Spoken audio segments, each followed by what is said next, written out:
Today, it's Edwin's Monday evening property rant.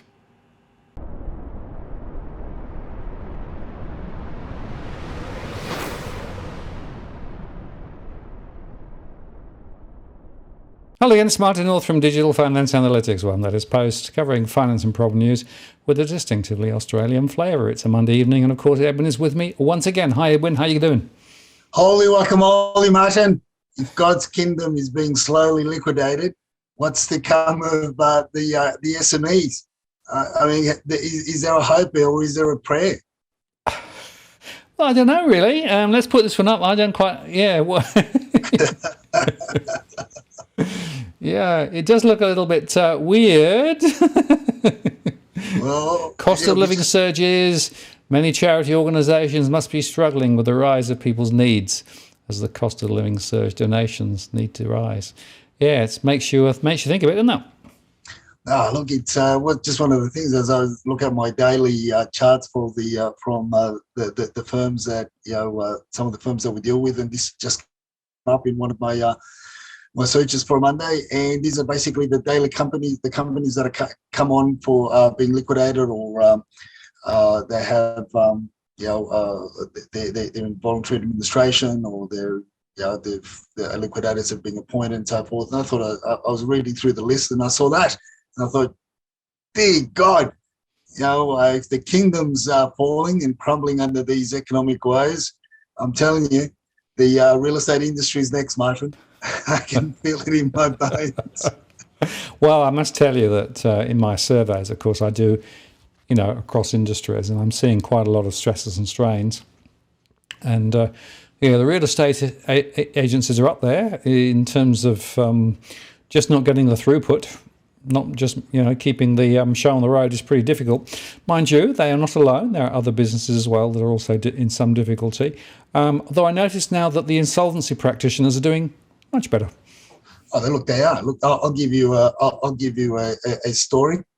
An office in the Shire was called by REA, one of the REA salespeople, and they are $18,000 or somewhere around there, $18,000 behind on their monthly repayments for the REA subscription. That's a lot. This is this is all the through the office, and the office isn't doing a lot of sales. So this is what happens, and this is where we were, Martin, in 2019, if you recall, where a lot of offices were struggling to pay the overheads, pay the leases on the cars, on the vehicles, on the equipment, on the machinery, and even pay the staff. So this is where we got a lot of. Back then, we were watching a lot of property managers. Businesses were consolidating. They were getting rid of really good property managers, and we got an uptick of property officers that were looking after properties, and there was a lot of issues around the property management side of things. So we've just gone back. We've just done full circle through 2020, 2021, and now to the tail end of 2022. Basically, this is where the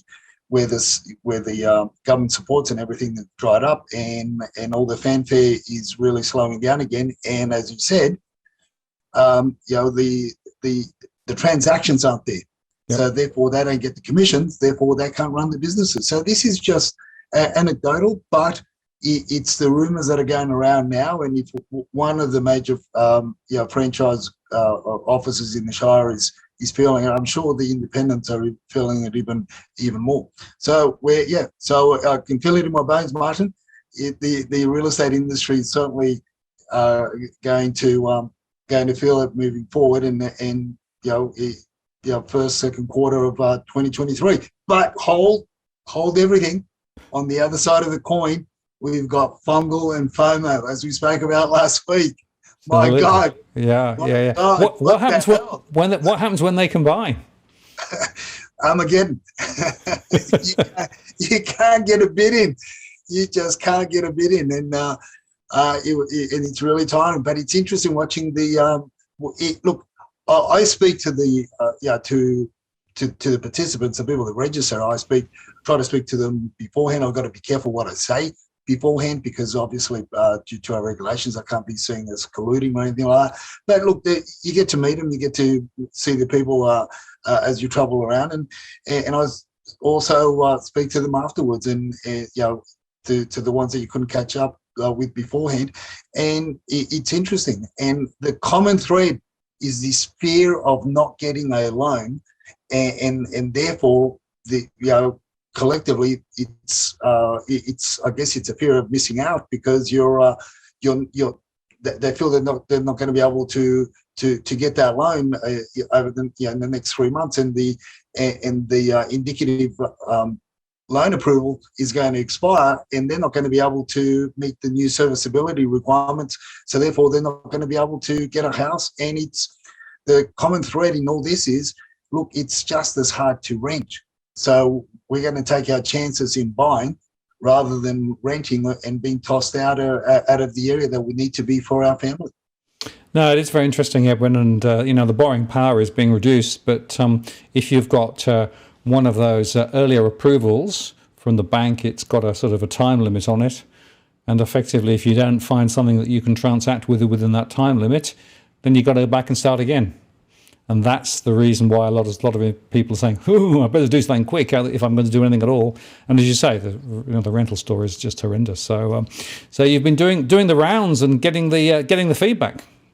Yeah, look, it is. I've been doing a little bit, talking a bit more, being a little bit more open with the people that are attending, just to get a little bit more content for our rants as well, and pass on the information to our viewers, our followers. But look, what I can see is that from the feedback from our colleagues as well, is the noose is tightening around the top end, but it seems to be somewhat loose in the 800 to 1.2 mark, which is interesting. Again, we go back to that whole thing that I've been saying. The government's really failed the first home buyers, because that is the first home buyer space, and that is the first home buyer bracket that a lot of young families and young people are wanting to move into. And unfortunately, they are getting this fungal and FOMO is really strong in those brackets. But hey, have no fear, Martin. The bird is free. The bird is free. Elon Musk has finally taken over. Well, he's released the bird and presented a sink. Did you see that he carried a sink into the premises? Right? I thought that was quite funny. Yeah. Let that sink in was the joke, which I thought was a bit. I always thought he should be saying it's everything but the kitchen sink, but there you go.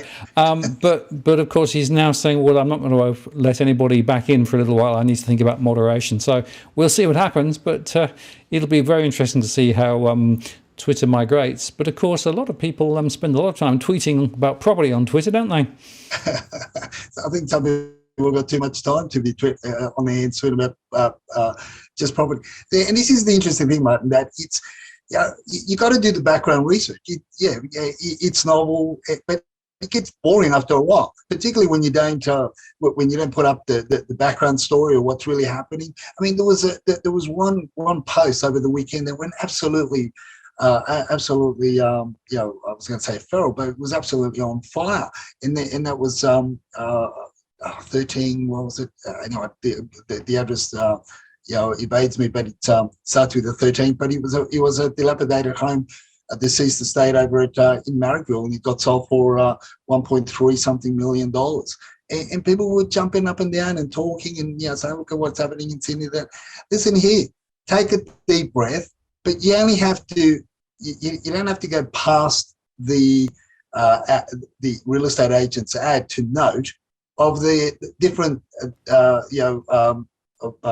things that you could put on that block of land, from childcare centre to knock it down. You could build let's say a boarding house. I would say a friend of mine has a boarding house there, and he sits on about 200 square meters. This was 300 and something, 336 square meters, and he has 11 rooms on that block. So I mean, these are the things that people have.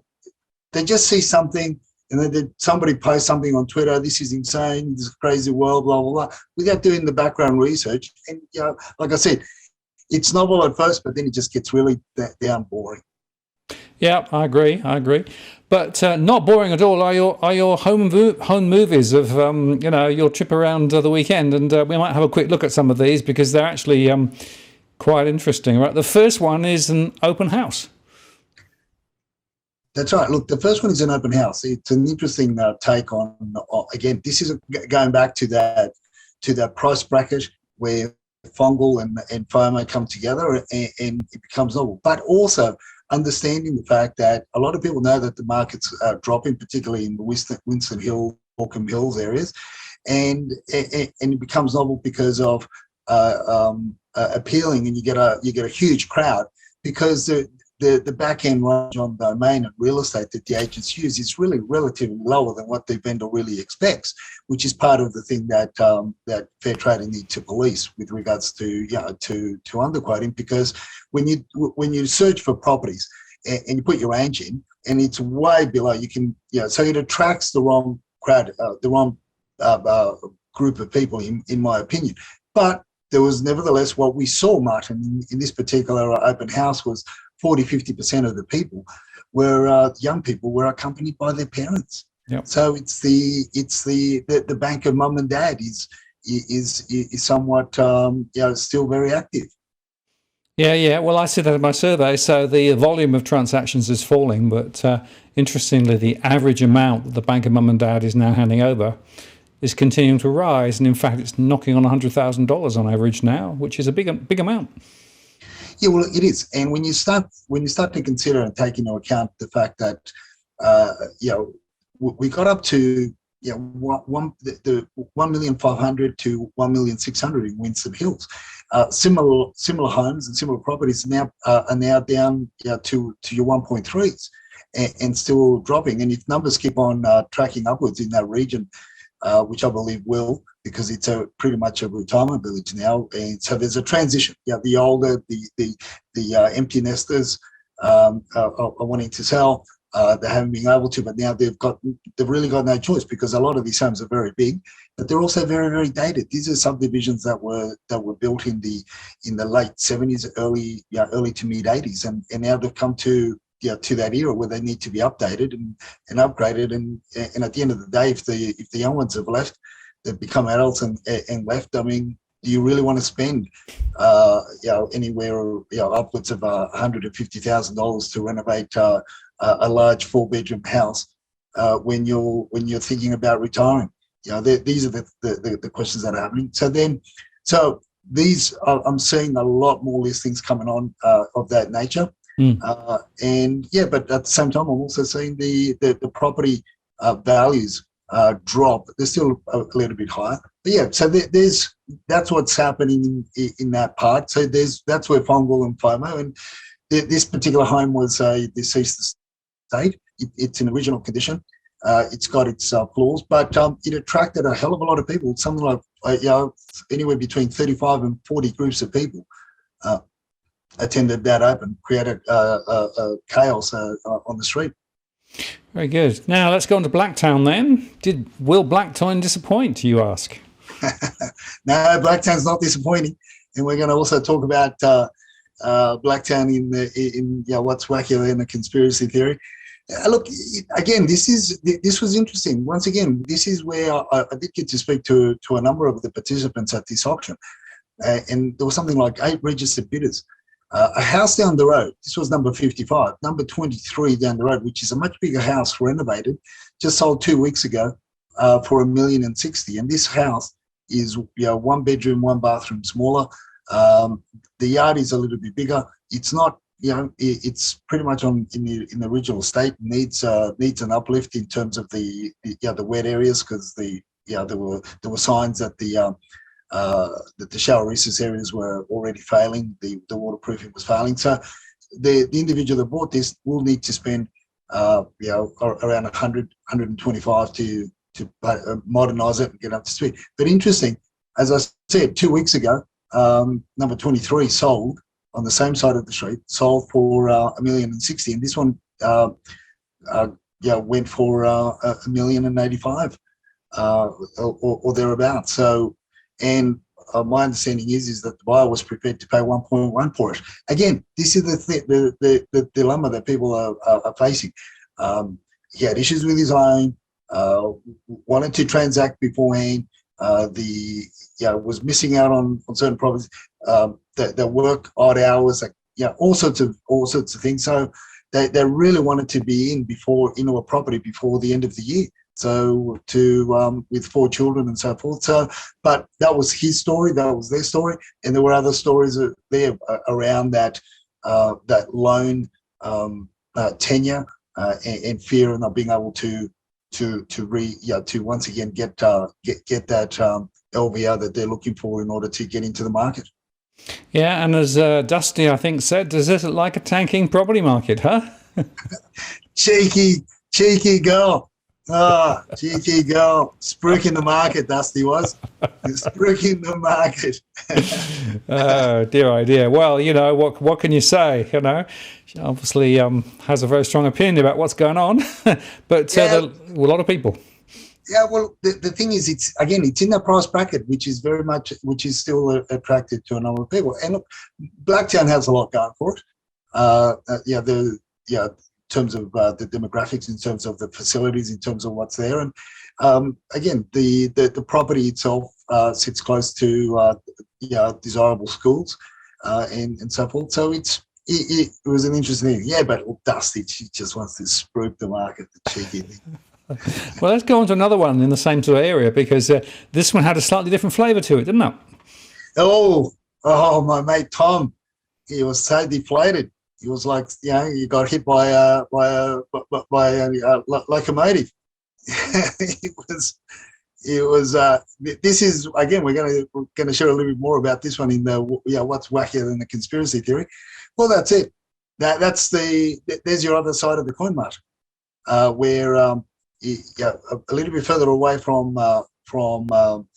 desired facilities, on a busier road, agent playing silly buggers, and the marketing campaign just went pear-shaped, and no registered bidders, flat, the wrong timing. Everything was wrong about it. Not to mention the fact that the owner bought this. This is a flipper that's just gone flop, because the developer bought this for a little bit over 800,000, and was really expecting, in my opinion, closer to the 1.1. I mean, the agent was being, stupidly, asking, above the 1.75, if you recall. But looking at the property closely, the renovations were shocking, and this is the result. So there's your other side of the coin. So this is where, regardless of how active fungal and FOMO are, there are some properties that will just not sell, and they'll just sit on market for a while. Yeah, well, there's an object lesson there, isn't it? And even Tom can't work his magic. No. So he was a little bit flat. He was telling me he just came out of a bit of an illness. So, so unfortunately it wasn't his day. And I think overall on the weekend, he only sold 2 out of the 5 listings that he had. Right, so the Panos index went down a little bit. Now, what about this one at Castle Hill then? Look, this is the top end of your of that region, and this is an interesting property. This is again, we're going to break it a little bit. We're going to open it up a little bit more in the what's wackier than a conspiracy theory. We'll expand a little bit more on this. So I'll save the juicy parts to then. But with this, again, flat, 3 bidders. One, our client was 2.425 was the highest bid, and he got passed in at 2.7 vendor's bid. So again, flat as a tack, and this is where as much as fungal and FOMO was evident in other parts.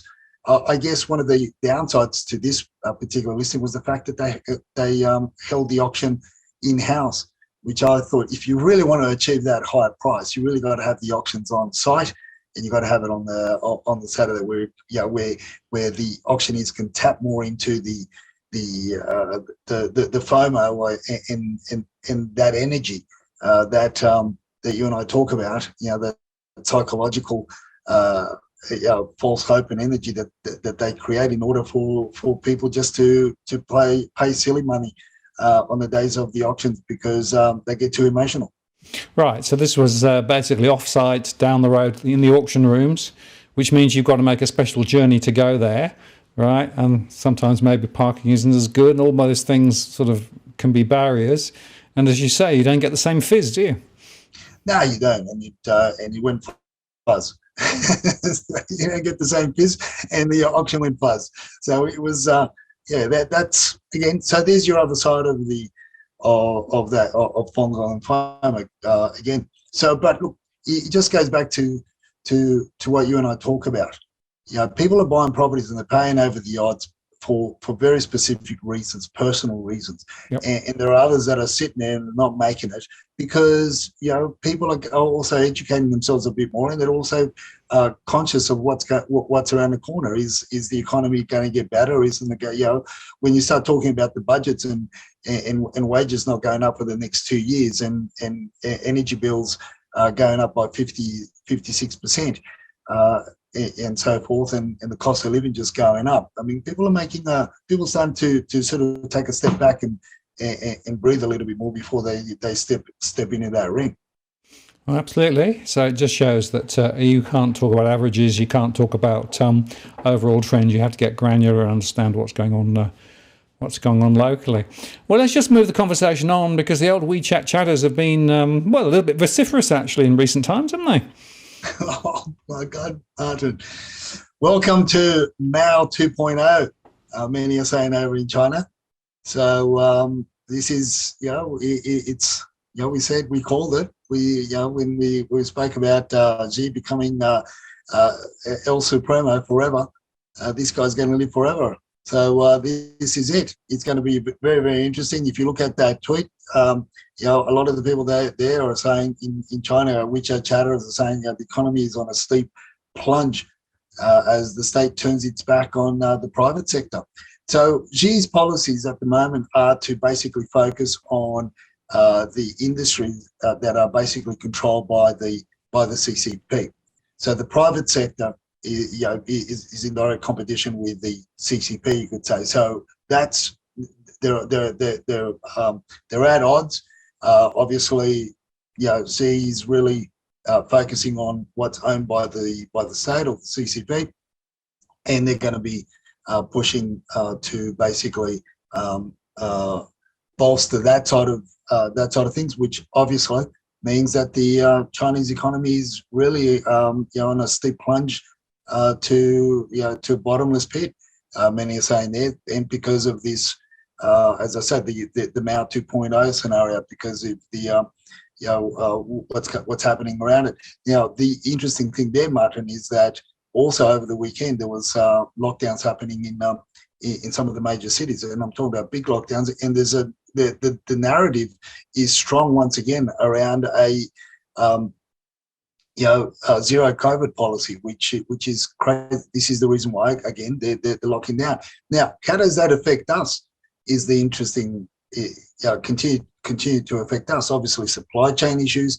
You've got Guangzhou that's been a major industrial city and port nearby that's going to that obviously then the goods aren't going to be coming out. So you've got all these things that people have got to be thinking about here in Australia in order to move forward.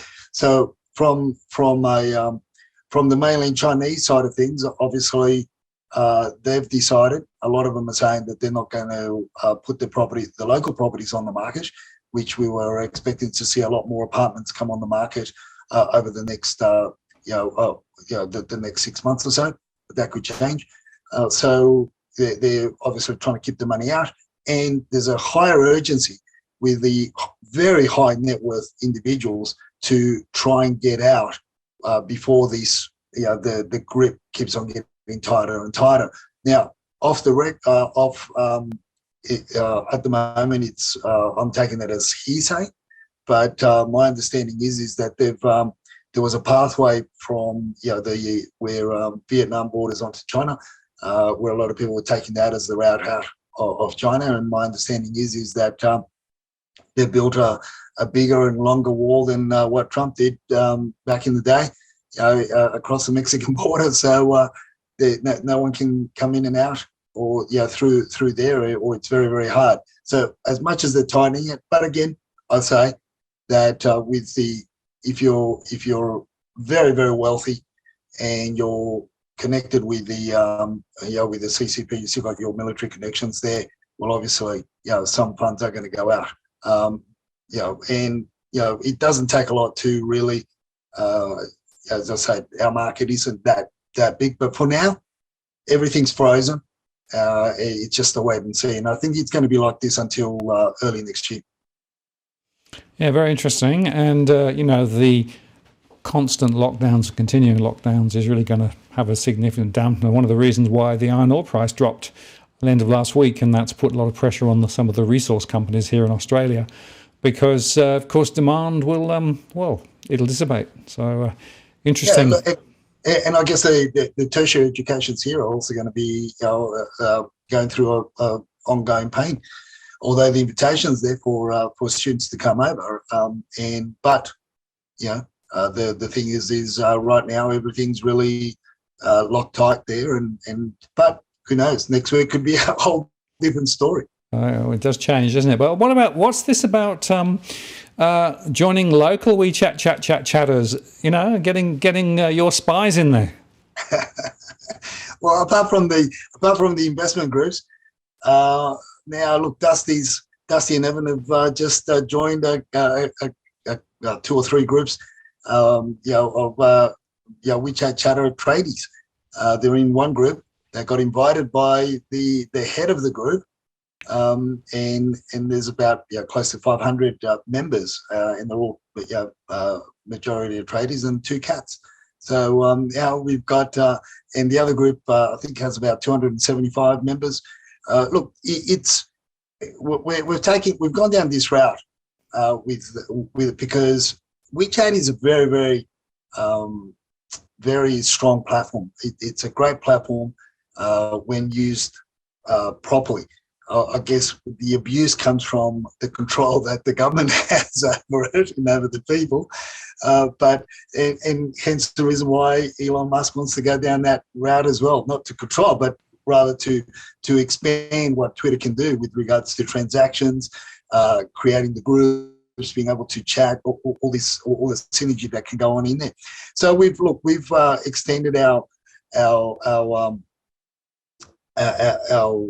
participation in different groups, so that we can be able to help and assist our clients as well when they go and do their innovations, and put them in touch with tradies that can assist them, because otherwise it's really hard to get trades, as you know, and so this just puts us in that group.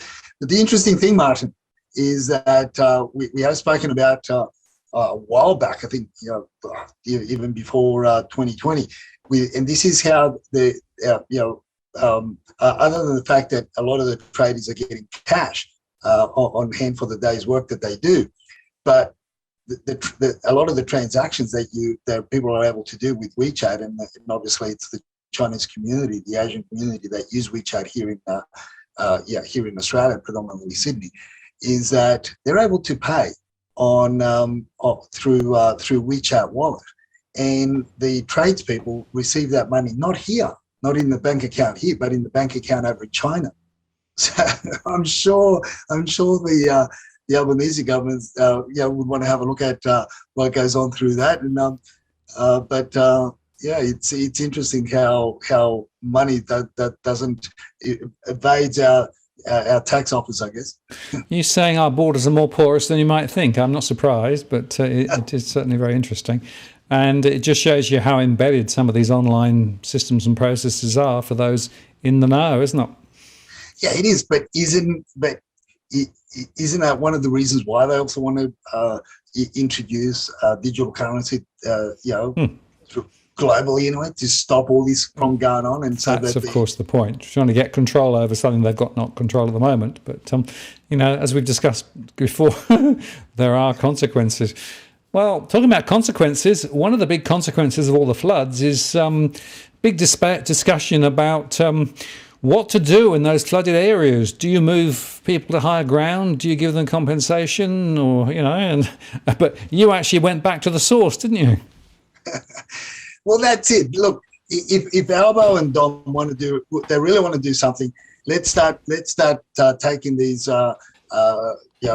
councillors in the local LGAs there. Let's start taking them to task. Let's start taking them to court. Let's start questioning why a lot of these developments were allowed to happen in this, even over the last 20 years, 20, 30 years. I mean, this is incredible. This is what's been going on, and these are the flood levels of Lismore. And now you've got the government, both federal and state government. What they're going to be buying Lismore for $800 million. Gee, that's pretty cheap.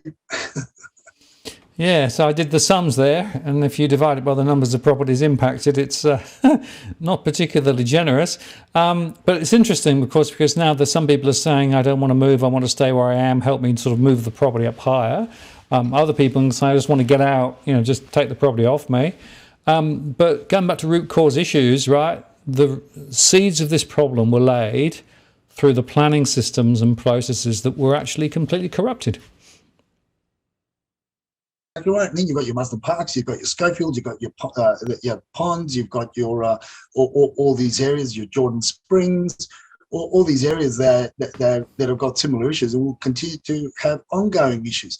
The question that for these people that want to stay for whatever reason, the question that they've got to be asking themselves, and that they should really take a deep breath and ask themselves is, am I going to get insurance for the home? The insurance companies, I'm sure they're walking backwards at the moment, and they don't want to borrow this.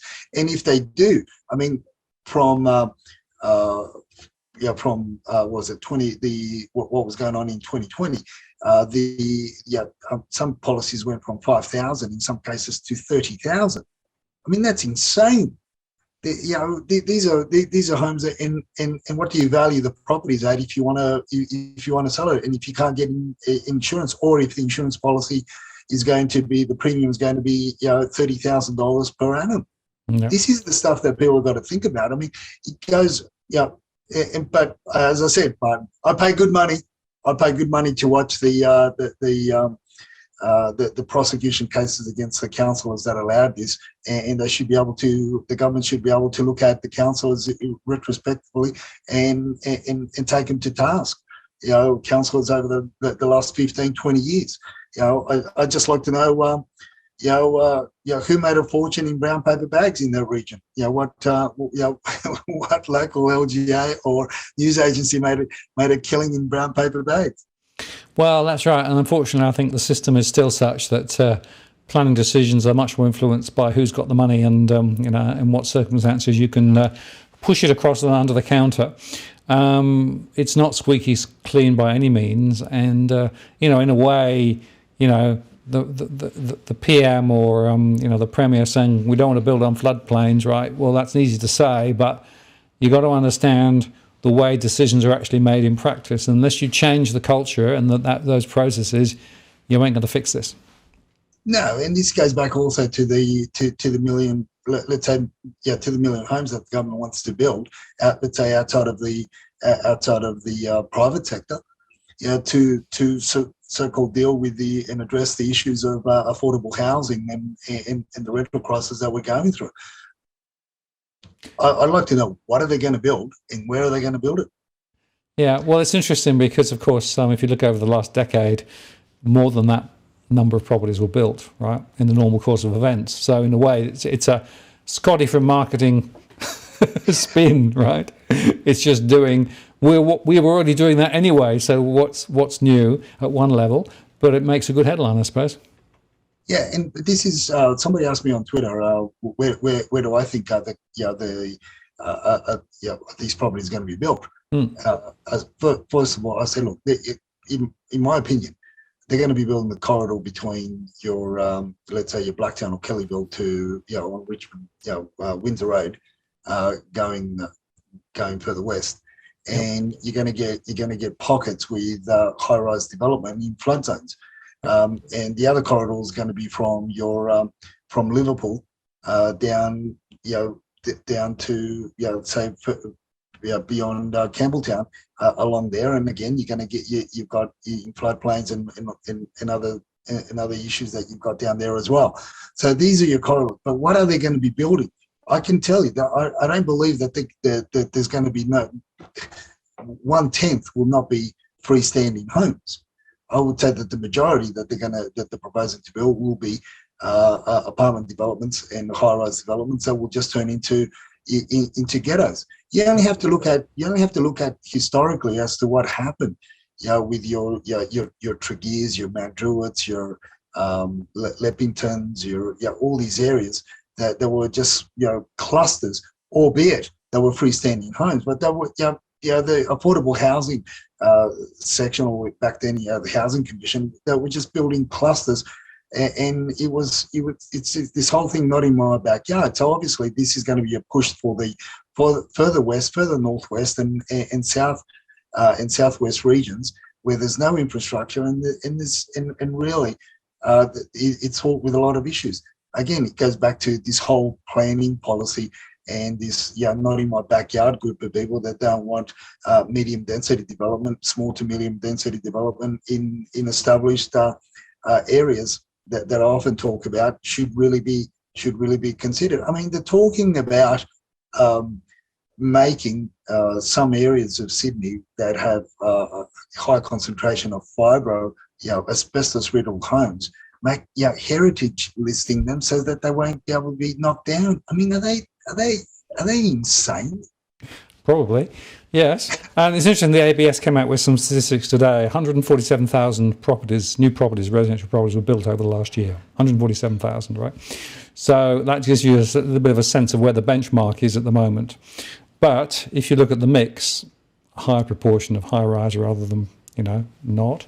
And in areas where there's no infrastructure, and I see it again and again, or the mortgage stress is a lot higher in a lot of these outer suburban areas, partly because the properties are quite expensive, but also because people pay a lot more to get about because there's no infrastructure. There's no public transport. You have to actually driving around all the place, and some of the distances are quite significant.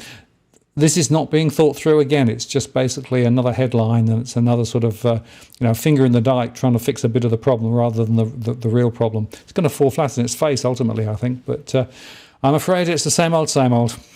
Yeah, look, it is. But talking about same old, do you know when or how many times the RBA raised the rates on Melbourne Cup Day over the last 20 years? I actually don't know. Have they done it lots? No, I try to Google. Yeah. I'm not very good at Googling. Yeah.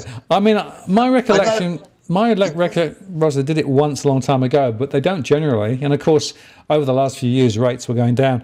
Are you suggesting they're not going to raise rates? So what was that? Are you suggesting they're not going to raise rates tomorrow? No, I'm just asking the question. Yeah. It's a going. For me, the question is it going to be 25 points or 50 points? Some saying, some calling for 75. But no, I reckon it's going to be 25. But it's going to be steady as she goes. Not upset too many people. But I did find something on Google, and that was that back in 2010, around that period, there was that they raised rates 5 times in the Melbourne Cup Day around that period. Yes. So that was rather interesting. I was trying to see if I could find something, but for tonight's rant, but I couldn't. I'm not, like I said, I'm not a very good Googler. So yeah. No, they definitely did. I remember it some years ago, but it's interesting. Of course, the story in the Fin Review is talking about the polar blast because it's going to be really cold and wet tomorrow as well, right? Well, I can tell you if they do 50 basis points, the polar draft will also be felt from St Martin's Place as well. Yeah, look, I was reading through that article. It was rather. I thought, what are they on at the AFR? I mean, did you read the comment there? Oh, well, no, did you? You probably did read it, but I highlighted the comment there, Martin, where they got a contributor to talk about the what's going on with the economy and obviously with the rate rises and everything.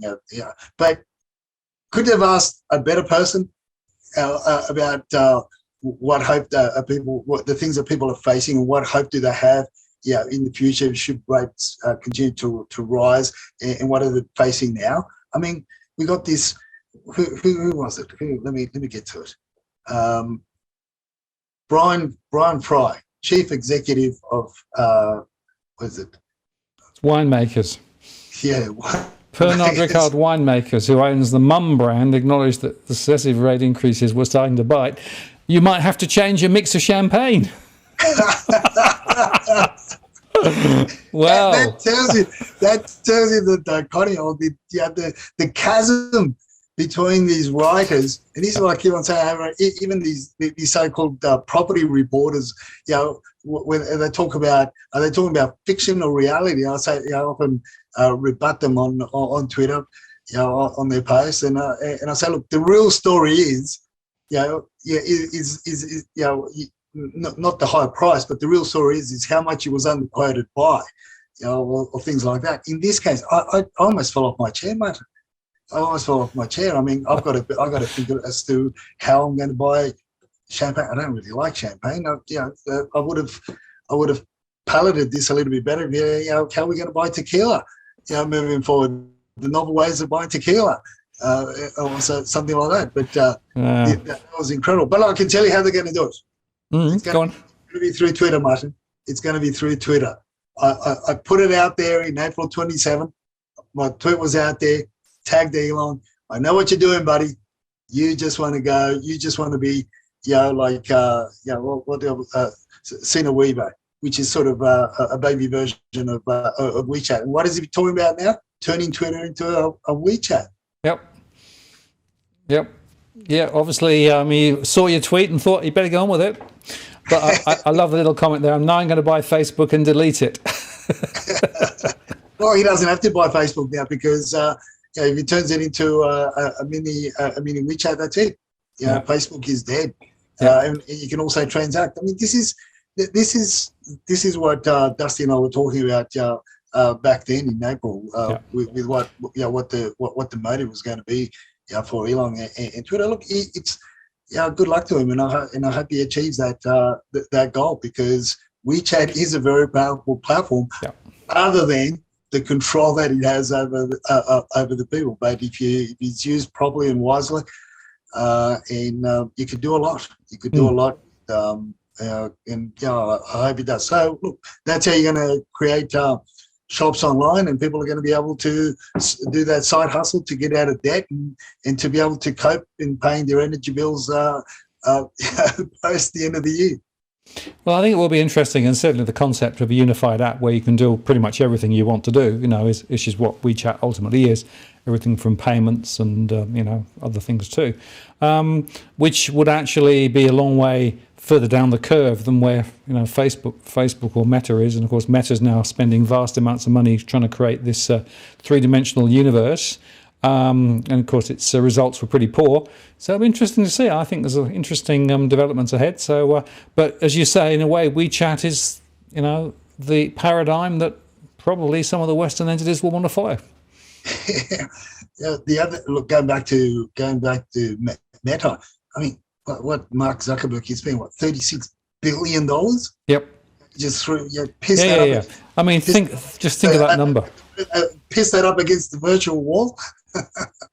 I don't think it's virtual money he's spending. It's real money, unfortunately. It's real money. So my question is to you, Martin, is are properties in the metaverse, are they increasing in value or decreasing in value as well? Well, the question is, can you have infinite supply in the metaverse? If you can, then supply and demand says they should be out dirt cheap. We will see. We will see. Maybe they will create virtual floodplains. Look, maybe they will. Who knows? But there'll be a virtual Tom Panis. I think they've got better ones over in America. Some auctioneers up there, they really know how to auction. They could auction off a hair or from a flea. I think they could sell anything. Well, let's move on to the numbers. So it's quite interesting looking at the Sydney data. So the 31st, 18,679 properties on the list. Steady as she goes for Sydney over the last couple of weeks, Sydney and Brisbane. So 24th, it was 18,720. So really hardly any difference. The house and apartment split looks pretty similar too. Yeah, and the thing is that again, these are just Monday's numbers from around between 5 and 5:30 that I capture. The interesting thing is going to be Thursday at around 8 o'clock, 8 p.m., 9 p.m., which is the majority of the new listings land on the platform because in preparation for the weekend opens because you want to maximize the 30-day priority listings that you have. So you don't want to bring the listings on too early. If it's a new listing, you bring it on towards your Wednesday, Thursday to maximize the vendor paid advertising that vendors are paying to have their priority listings and the first page placement on those portals. So that's going to be interesting. So we'll see how many more come on market. I think it'll be not much different than last week because obviously the this Melbourne Cup thing and a couple of other things, but we'll wait and see. But look, but nevertheless, from the beginning of spring, they have come up somewhat. Look, for me, the interesting thing again, Martin, is the numbers in Melbourne. They are screaming upwards like there's no tomorrow. Well, let's just put that up. So in Melbourne, we've got now 24,926. This is as at the 31st. And the more houses than apartments, interestingly. It's, a lot of those, of course, are in the outer suburban areas where they're building thousands and thousands and thousands of these cookie-cutter properties. So that's quite interesting. And I think it's about close to 200 more on market this time around than last Monday. Yep. Off the top of my head, but so it's and they do climb very rapidly over the I've noticed from your Monday to Thursday. Yeah, so that market is certainly an interesting one to watch. And Brisbane again, it's really much steady as she goes. Pretty much the same numbers as last week. Yeah, now Brisbane's quite interesting. The property prices are still easing back there, but the momentum is definitely very different from some of those other major areas. I think Melbourne is the one to watch, actually. There's a lot of stuff going on below the waterline there, and I'm seeing it in some of my surveys, and the intention to sell is actually building quite strongly, so I wouldn't be surprised to see more listings in the next few weeks.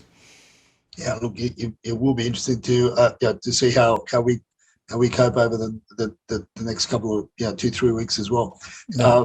Generally, in about 3-4 weeks, that we'll start getting a slowdown because nobody really wants to be on market over the Christmas. Yep.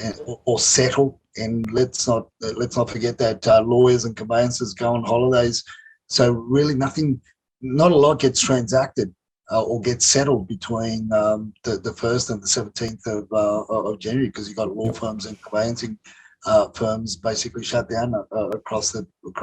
So, but we'll see. We'll see whether the numbers continue to climb over the next 3 to 4 weeks. Let's just quick look at the auctions. So, there's some interesting statistics there. Nothing much really jumps out at me as moving, but Sydney and Melbourne obviously continue to be the centre for auctions. But actually, if you look at listings for auctions versus those that actually get finalised to auction, there's a big gap still, isn't there? Oh, look, there is. So the other thing is you're going to see the open for inspections across New South Wales.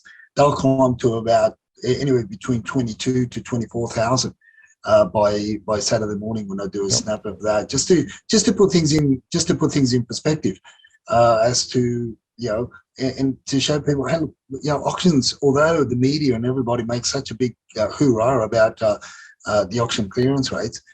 It's you look at what's open for inspection as well, and there are other forms of the properties are being transacted or not, and you begin to see. But look, there's a little bit of all it's showing us over the last few weeks is people are sort of a bit more hopeful that they will sell on the day, but it's at the moment it seems to be a 50-50 call with regards to whether people want to meet the the market on the day, whether they want to accept the price on the day, or whether they're just going to pass it in and and go to the next agent or even the third agent in some cases, which is what we're seeing also. Absolutely. Well, let's pick up Mr. Panos once again, right? Because there was more we wanted to talk about him. Yes. What's wackier than a conspiracy theory, Martin? So the house in 196 Blacktown Road, which was originally, remember that was a screenshot there where we shared the agent was looking, or the flipper, the developer flipper wanted 1.75 and above. And I said, I'll run down Blacktown Road in the Mankini if you got anywhere close, 1.5. So they revised the guide eventually a week before the auction to 1 million. It was flat as a tack. So that's the outcome. And this is where I got to meet, I got to speak to Tom a little bit more as well. But that's the wacky outcome there. But I got a chance to go through the home and check out the renovations. God help the next person that buys it. And all I can say is you better make sure you've got engineering reports and that for the walls that have been removed in the ground level. Because the structural, and make sure that you got your conveyancer does and checks everything thoroughly, because based on everything else that I saw, there were a lot of shortcuts being taken. Yeah, it's interesting. And Tom said, I'm now concerned about the real estate market. I wasn't 2 weeks ago. No, well, that's what I'm saying. But his concern is more over the lack of transactions, more than he still feels that my understanding is that he still feels the market's bottomed out. We've hit the bottom, right? But now the concern is that people aren't going to be transacting as much. So therefore, his concern is more obviously geared and there's a push. In what he sells himself on is helping people to get more listings, and that's what it's about. It's about getting listings and converting those listings into sales. So there'll be a whole narrative that he'll put together with regards to how to persuade vendors to sell below their expectation. All this whole thing about that, because people obviously are not going to be meeting the market on the day, particularly when you get this sort of results. And if you get this sort of results, there's going to be a lot more pressure on the small business operators. Which is what they are. Most offices are just small business operators, because they're not employing more than, on average, an office employs about 10 people across the board. So there are SMEs that are going to struggle if they don't get the transactions through. Absolutely. And this next one's quite interesting, right? Because this was a bit of a tweet around the original guide on the Blacktown property. Now, this was, yes, the one that you're showing there now is the original guide, for that property. This is where I put out, if it gets anywhere close to 1.5, I'll be running down Blacktown Road with in the Mankini. So God is on the side of the Blacktonians that didn't get to see me to run down the road in the Mankini. Yeah, I think we can all be relieved at that, Edwin, I must tell you. And let's now go on to this other bit of conspiracy. This is the in-room auction one back, just to go into a bit more detail on this, because, again, this is another bit wacky, isn't it? Oh, look, this one gets wackier by the day. It really gets wackier by the day. So just to recap, you got the screenshot there of of what happened on the day, what was offered before the auction, what was rejected, and as I said, our client held the highest bid at $2,425,000 on the day. The vendor's bid came in at 2.7, but lo and behold, the agent disclosed to our client the vendors, so the reserve was $3,050,000, all because some doctor that didn't attend the auction, that was performing surgery on one of his patients at Westmead, so he couldn't attend the auction, and he had he was talking about $3 million.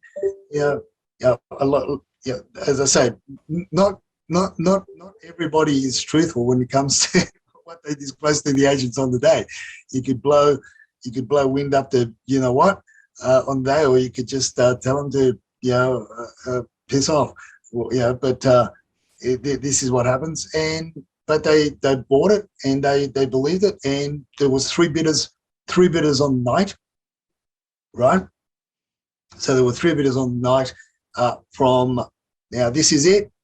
You holding on to your toupee, Martin. This is the what gets wackier. REA. This is according to the agent and the agency, because we know other agents in the agency, in that particular agency. REA had put this particular property, as the second most searched and viewed property over the last month across Australia. So this property, right? So not only that, but it gets even better. The agent had something like 180 groups of people through the 3 weeks of the auction campaign. And you could only see the property was only scheduled for an open house on a Saturday. So there are a number of things that come to mind. What the hell happened when you only got 3 registered bidders on the night, right? And although the agent didn't publicly mention a guide, or didn't note it down or didn't put it up online.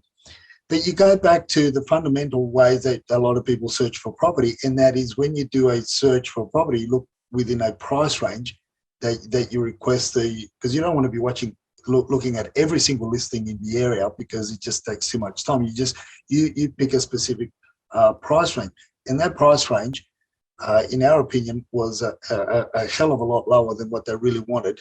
Than the reserve in this case, which was $3,050,000, and their expectations. So they're still expecting close to the $3 million, the vendors, because of all these other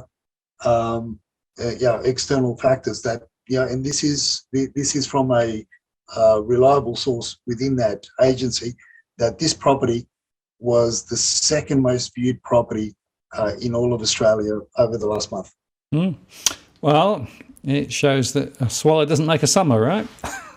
Exactly. And this is the and again, so for a property to have the most amount of views across a month or across the campaign, right? The second most across Australia, it's got to have a hell of a lot of views, right? Mm.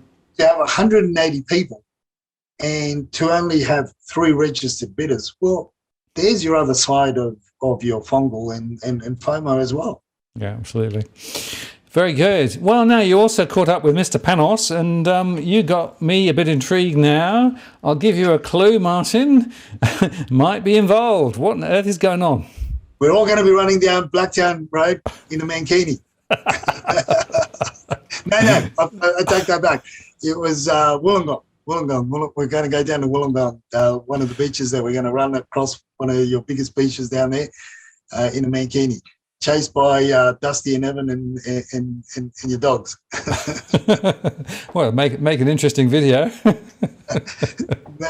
Well, I'm basically giving his personal details so like we could talk to him about the invitation on the to the Rant. So we're going to lock in a day. Hopefully it'll be soon. And he's obviously got to be careful what he says. And I said, look, we'll give him some questions ahead of time, so that he doesn't feel like he's being ganged up on. I just want to have a chat. So looking forward to that.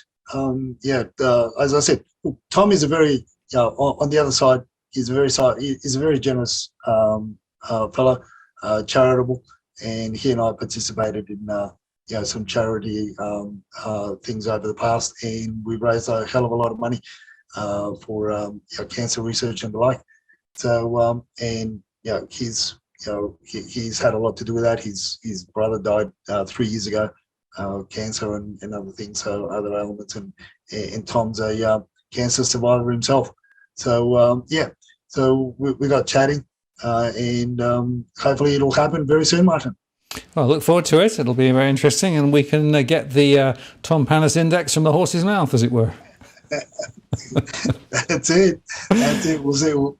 But yeah, that'll be rather interesting. Could be good. Okay, and then just finally, tip of the week. This is an important one, actually.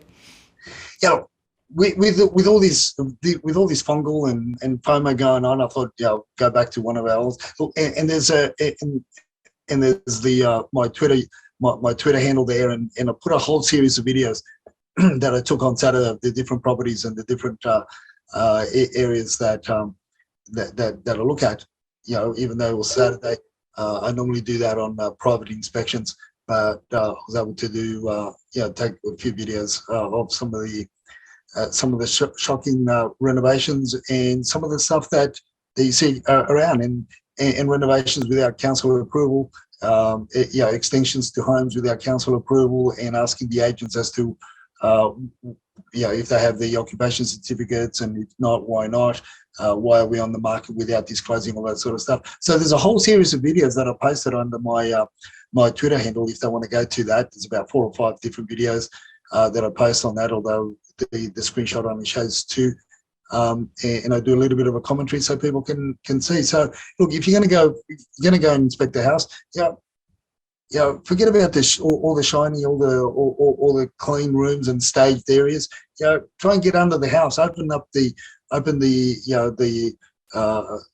side, the access points where you can see what's going on under the house, and you get a better idea of what's really going on. And if they do have something new and shiny, ask for the bloody occupation certificates. Ask for the waterproofing certificates if they've got renovated bathrooms or wet areas. Ask them if they're going to give you that, or how long ago it was done, so that and if it was done under a license, so that you can should something happen, should you buy, and should something happen in the future, you're able to chase the particular tradespeople. A lot of renovations that have been done by licensed tradespeople, they do have there are warranties and. But they're also statutes of limitations. So you can get a hold of those. Make it a point. Don't just go in there, looking at how big the garage is. Oh shit, it's a big garage, and I can park all my 4 vehicles in there. Or what a nice kitchen, or whatever else fancies your taste. Do a little bit more than that. Be a little bit more proactive. I agree, and specifically I'd say, Edwin, that after all the rain that we've had in recent times, it's actually quite a good opportunity to look around for some of the dampness when the rain doesn't perhaps go down the rainwood gutters. It goes over the edge and off the roof, or it goes down inside. I was talking to someone the other day who was looking at a property that had a balcony, and the balcony had a small drain hole in the corner, but it was completely insufficient to be able to cope with all the rain that was being blown in. And so basically the damp was sitting on the floor in the balcony and had then come through into the property. These are the important things. Of course. And again, a lot of people are making this decision, more so when your budgets are a lot tighter, and it's going to be a lot costlier to get these done, and it's going to cost you more by way. It could be, you could pay $50,000 today or $50,000 tomorrow. But the thing is, in terms of what you're getting in your hand, it could be a lot less. And therefore, it's going to be a lot costlier in the future to get things done. From that point of view, so it does cost more and painstaking. And to get things done, getting work rectified whilst you're living in a property, you go mental. Yep. You really do go mental. And this is something that, look, I've done that. I've lived through that, and I can also tell you I've been divorced. So. It leads all sorts of pressures. Family has its own pressures, let alone doing renovations whilst there are babies in the household. Just adds more to the pressures that families go through. Absolutely, as it is. And it's worth saying, Edwin, that quite often these things always take longer than you think, are more complicated than you think, and once you start, you then realise that there's more expense than you thought. So it's quite often the case that it's more horrible for longer and more difficult for longer, and that can lead to all sorts of consequences, including, of course, as you say, a bunch of social issues as well as just financial issues. Yes, and all because you didn't take the extra 5 minutes, or you didn't, you didn't engage an independent, a real independent building and pest inspector, as opposed to the reports that the agents give you. Yep. So there you go, Martin. Look, that tweet there, I just want to put it out there. I was really checking out the whether or not Twitter censorship was going to kick me off, or Elon Musk was going to keep me on there as I continue to expose dodgy real estate agents under quotas and in building renovations shenanigans. I haven't been kicked off yet.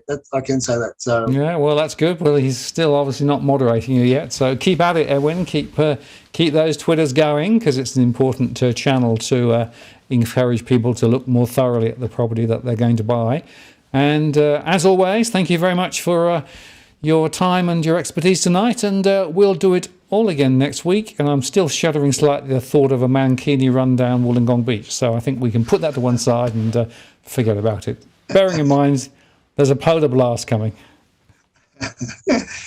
On that note, good night, Martin. See ya. Take care.